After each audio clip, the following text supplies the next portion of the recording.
សូមស្វាគមន៍ដល់បងប្អូនដែលមានជំនាញខាងផ្នែកវិស័យ IT ណាអញ្ចឹងថ្ងៃនេះលោកគ្រូសូមលើកយកនៅមេរៀនមួយដែលនិយាយអំពីមូលដ្ឋានគ្រឹះរបស់ Spring ដែលគេតែងតែពេញនិយមគេហៅថា Spring Framework បាទអញ្ចឹងដើម្បីកុំឲ្យខាតពេលលោកគ្រូសូមចែករំលែកដូចតទៅណាបាទអញ្ចឹងពេលដែលបងប្អូនចូលទៅដល់ការសិក្សាមិនថាជាមេរៀនណាឬក៏មុខវិជ្ជាណាភាសា programming language ណាក៏ដោយគឺយើងត្រូវផ្ដោតអារម្មណ៍ទៅលើតាក់ទងទៅនឹងការអនុវត្តក៏ដូចជាទ្រឹស្ដីអញ្ចឹងយើងចាប់នៅគោលបំណងមួយឲ្យបានណាអញ្ចឹងគោលបំណងហ្នឹងគឺចង់និយាយថានៅក្នុងមេរៀននេះគឺបន្ទាប់ពីបងប្អូនក៏ដូចជាបងប្អូនទាំងអស់ដែលតាមដាននៅក្នុងបណ្ដាញសង្គមដែលមានជំនាញខាងវិស័យ IT ហ្នឹងគឺគោលបំណងដែលខ្ញុំនឹងលើកយកនេះបន្ទាប់ពីបងប្អូនទាំងអស់គ្នាក៏ដូចជាអ្នកដែលតាមដានអ្នកដែលមានវិស័យខាងផ្នែកបច្ចេកវិទ្យាព័ត៌មានគឺបន្ទាប់ពីរៀនមេរៀននេះចប់អញ្ចឹងបងប្អូនក៏ដូចជាបងប្អូនទាំងអស់ដែលតាមដាននៅក្នុងបណ្ដាញសង្គមនេះនឹងមានសមត្ថភាពតាក់ទងនឹងការកំណត់សម្គាល់ណាកំណត់សម្គាល់អំពីprogramming language មួយឈ្មោះថា Spring Boot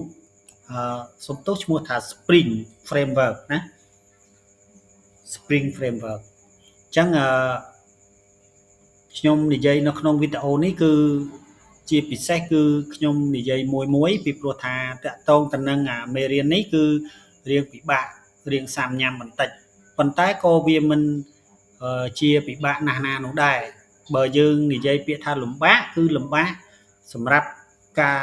រៀនតាម step មួយណាបើយើងនិយាយពីភាពងាយស្រួលវិញមានន័យថា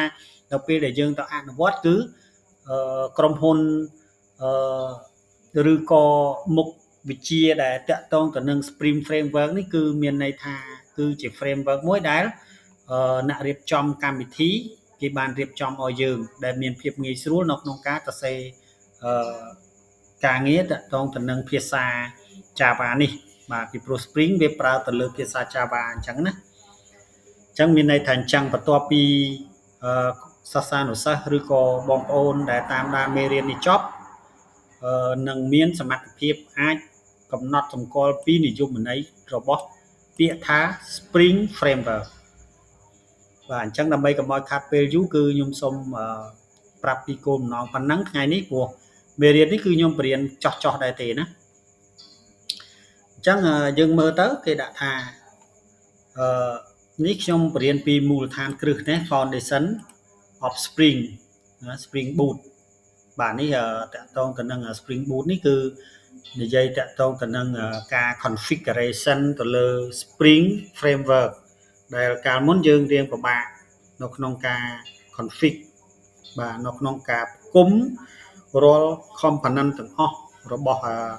ភាសា Java ដែលគេមានប្រើតាមរយៈ Spring នេះគឺវាមានការលំបាកតែឥឡូវគេរៀបចំបានស្រួលហើយណាអញ្ចឹងបងប្អូនទាំងអស់គ្នាក៏អាចរៀនបានដោយខ្លួនឯងឬក៏អនុវត្តបានដោយខ្លួនឯងឬក៏តាមរយៈការសិក្សាអំពីគ្រូដែលមានជំនាញខាងផ្នែក Spring Framework នេះបាទអញ្ចឹង Spring Boot ខ្ញុំអត់ទាន់និយាយទេគឺខ្ញុំនិយាយពី Spring Framework សិនណា Spring Framework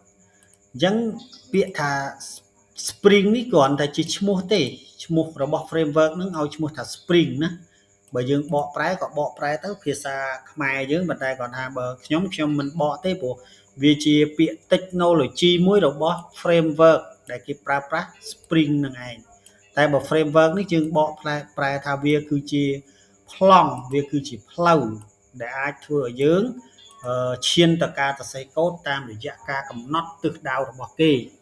បាទដែលគេមានជា package គេមានជាយើងអាចនិយាយបានថា library ស្រាប់ណាហ្នឹងហើយអញ្ចឹង Spring Framework នេះគឺសំដៅទៅលើ framework មួយចំនួនដែលគេធ្វើការតាក់ទងទៅនឹងការងារទៅលើភាគច្រើនគេប្រើទៅលើ web មិនថាជាទូទៅមិនថា web មិនថា mobile មិនថា Windows មិនថាអីទេគឺគេប្រើ Spring នឹងបានទាំងអស់អញ្ចឹងណាបាទអញ្ចឹងពាក្យថា Spring Framework ដោយលោកគ្រូបកស្រាយអញ្ចឹងថាពាក្យថា framework នេះគឺជាផ្លូវឬក៏ជាទិសដៅហើយពាក្យថា Spring ហ្នឹងគឺជាឈ្មោះ technology របស់គេទេដែលយើងតែងតែនិយាយថា Spring Framework ណាអញ្ចឹងខ្ញុំតទៅទៀតគឺគេនិយាយថា Spring Framework ហ្នឹងវាងាយស្រួលនៅក្នុងការបង្កើតនៅ application មួយដែលវានេះខ្ញុំបកស្រាយហ្នឹងដើម្បីឲ្យបងប្អូនយើងងាយយល់ណាអញ្ចឹងវារៀងលឿនបន្តិចខ្ញុំនិយាយតាមការយល់ទៅហើយខ្ញុំមើលទៅលើទ្រឹស្ដីហ្នឹងវាឆាប់យល់ជាងណាអញ្ចឹងនេះគេថាដែលមានគោលបំណងដែលគេអាចប្រើ production ហ្នឹងតាមរយៈនេះ project Gradle ឯនេះសំទោស Grade Spring Based Application គេចង់និយាយថាតកតងទៅនឹងការ Spring ហ្នឹងយើងអាចបង្កើតនៅSpring តកតងទៅនឹង application នេះstand alone មានន័យថាចំពោះកម្មវិធីផ្សេងដូចជាយើងដឹងហើយថា PHP ក៏ដូចជាតកតងទៅនឹង ASP.NET បាទ VB.NET ឬក៏កម្មវិធីផ្សេងទៀតហ្នឹងគឺវាត្រូវពឹងគ្នាជាច្រើនដើម្បីអាចឲ្យកម្មវិធីហ្នឹងរ៉ាំបានអញ្ចឹងណាដំណើរការបាននៅលើ OS ឬក៏នៅលើ server ប៉ុន្តែតកតងនឹង Spring Framework នេះគឺពេលដែលយើង build ពេលដែលយើងសរសេរ code សរសេរភាសានឹងចប់សពគ្រប់យើងអាច build វាដោយប្រើតែ file មួយគត់គឺគេអាច build មកជា file jar បាទដូចអ្នកធ្លាប់រៀនហ្នឹងដឹងហើយថា file jar ហ្នឹងស្អីគេណាអញ្ចឹងអាហ្នឹង Spring Framework ហ្នឹងគឺតកតងទៅនឹងនិយមន័យហ្នឹងគឺគេចង់ឲ្យយើងចេះអញ្ចឹងគេចង់ឲ្យយើងកំណត់សម្គាល់ថាអាហ្នឹងគឺគេប្រើជាភាសាមួយជា framework មួយគឺគេប្រើសម្រាប់បង្កើត application មួយដែលអាច application ហ្នឹងគឺអាចគេហៅថាឈរលើគោលការណ៍ឯករាជ្យបានពេលដែលយើង build ចប់គឺមិនបាច់ពឹងអីទេគ្រាន់តែយើងមាន install នៅលើម៉ាស៊ីនយើងដូចជាបងប្អូនធ្លាប់សិក្សាហើយគឺ JDK ណា JDK ហ្នឹង JavaScript development ហ្នឹងយើងអាចទៅ install នៅលើ computer ទៅអញ្ចឹងអា Spring Framework នេះគឺអាចដើរបានគ្រប់ម៉ាស៊ីនទាំងអស់បាទអញ្ចឹងខ្ញុំនិយាយចោះណាអញ្ចឹងនេះគេនិយាយអំពីតកតងទៅនឹង core principle នេះមានន័យថាលក្ខណៈគោលការណ៍សំខាន់របស់វាហ្នឹងគឺនេះឃើញទេយើងមើលខ្លួនឯងទៅបាទមាន3សំខាន់ហ្នឹងមានអីគេមានopinionated approach ណា opinionated approach standalone application minimal configuration គេនេះគេថាតកតងទៅនឹងបាទនិយាយទៅខ្ញុំក៏តកតងនឹងភាសាអង់គ្លេសនេះក៏ខ្ញុំមិនសូវជានេះមកទេប៉ុន្តែតាមការខ្ញុំយល់គឺតកតងទៅនឹងopinionated approach នេះមានន័យថាតកតងទៅយើងប្រើប្រាស់ទៅគឺវាលឿនណាវា set up ទៅបានលឿនណាមិនអញ្ចឹងណា opinion approach នេះមានន័យថាវាសិក្សាទៅវាបានលឿនយ៉ាងម៉េចកាលពីមុននេះខ្ញុំសុំទៅលើវិញតិចនៃកាលពីមុនបើសិនជាយើងចង់ប្រើ Spring Framework នេះគឺយើងត្រូវការធ្វើការ hot ណាអញ្ចឹងណាយើងធ្វើការ hot ណាយើងត្រូវ config ជាមួយនឹង Apache យើងត្រូវ config ជាមួយនឹងអីគេport ណាយើងត្រូវ config ជាមួយនឹង Spring MVC បាទយើងគេហៅថា dependency injection អីយើងត្រូវទៅសេកកូដមានវែងឆ្ងាយណាស់ពីមុនមកប៉ុន្តែឥឡូវហ្នឹងគេនិយាយថា opinion approach មានន័យថាការប្រើហ្នឹងគឺវាងាយស្រួលវាមាន library របស់វាស្រាប់លឿនយើងគ្រាន់តែ download មក dependency មកគឺងាយស្រួលណាហើយ stand alone នេះខ្ញុំមិននិយាយទេគឺដូចមិនអញ្ចឹងឲ្យតែយើងមាន Apache Tomcat អីហ្នឹងយើងមាន JDK ហ្នឹងយើងអាច build ទៅគឺវាមិនចាំបាច់ត្រូវការអីពាក់ព័ន្ធអីផ្សេងទេគឺ build តែ file jar មួយទៅយើងយកទៅ run ទៅគឺ web application យើងគឺដើរតែម្ដងណាហើយពាក្យថា minimal configuration នេះគឺ Spring Boot ហ្នឹងគឺវានិយាយចំទៅវាលែងនេះឥឡូវវាចង់និយាយទៅពីថាការសរសេរកូដហ្នឹងគឺវាមានការលំបាកហ្នឹងវាតិចបំផុតមានន័យថាតិចវាអត់ដូចមុនណាកាលមុនបើយើងនិយាយទៅយើងប្រើ file XML នេះទៅ config ទៅលើ Spring នឹងច្រើនណាស់បាទ Spring នឹងច្រើនណាស់តែឥឡូវអត់ទេណាគឺគេកាត់បន្ថយហើយអញ្ចឹងខ្ញុំក៏ណែនាំប៉ុណ្ណឹងដោយសារតែខ្ញុំក៏មានបទពិសោធន៍ធ្លាប់លោកគ្រូធ្លាប់សរសេរតាក់ទងទៅនឹង Spring Boot ដែរដល់អញ្ចឹងទៅក៏វាបានដឹងពីចរិតលក្ខណៈរបស់វាណា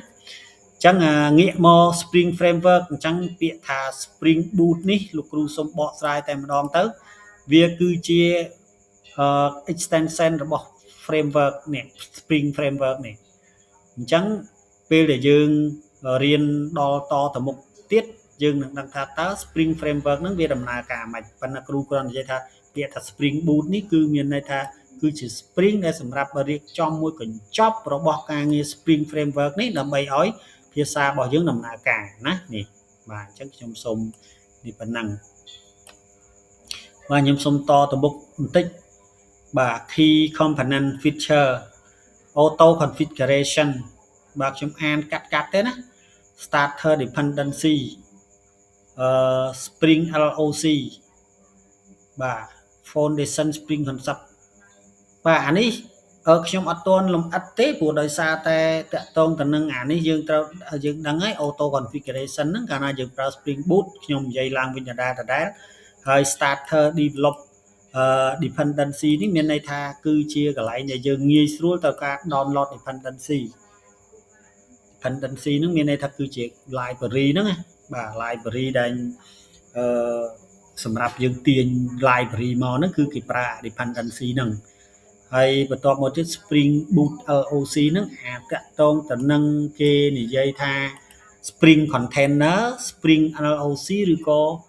Object Injection នោះអញ្ចឹង Spring ហ្នឹងវាមាននៅក្នុងហ្នឹងទាំងអស់បាទ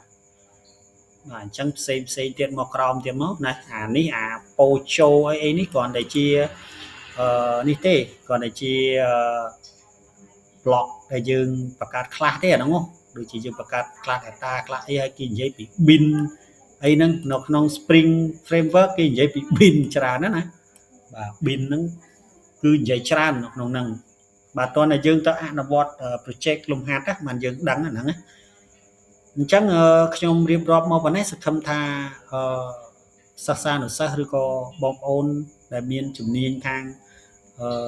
ផ្នែក IT អាចយល់បានខ្លះតាក់ទងទៅនឹងទ្រឹស្ដីណាទ្រឹស្ដី Spring Framework ណាបាទនិយមន័យ Spring Framework ក៏ដូចជាពាក្យថា Spring Boot បាទខ្ញុំគ្រាន់តែរំលឹកឡើងវិញថា Spring Framework នេះគឺជា framework មួយចំណែកអា Spring Boot នេះគឺជាការវិចខ្ចប់អា framework នេះវាមាន file configuration ប្រមាណគឺ Spring Boot នេះវាជាអ្នកវិចខ្ចប់ហើយអញ្ចឹងណាបាទធ្វើឲ្យយើងធ្វើការលឿនបាទអញ្ចឹងវីដេអូហ្នឹងដើមដំបូងហ្នឹងខ្ញុំមានតែប៉ុណ្ណឹងទេវគ្គ1ហ្នឹងអានេះខ្ញុំបើសិនជាបងប្អូនទាំងអស់គ្នាតាមដាននៅក្នុងវីដេអូនេះគឺពីជំហានដំបូងទៅហើយណាពីជំហានដំបូងទៅហើយអញ្ចឹងខ្ញុំមានតែប៉ុណ្្នឹងទេក៏សូមអរគុណបងប្អូនទាំងអស់គ្នាក៏ដូចជាបងប្អូនដែលតាមដានទស្សនាវីដេអូខាងវិស័យនេះបាទសូមអរគុណ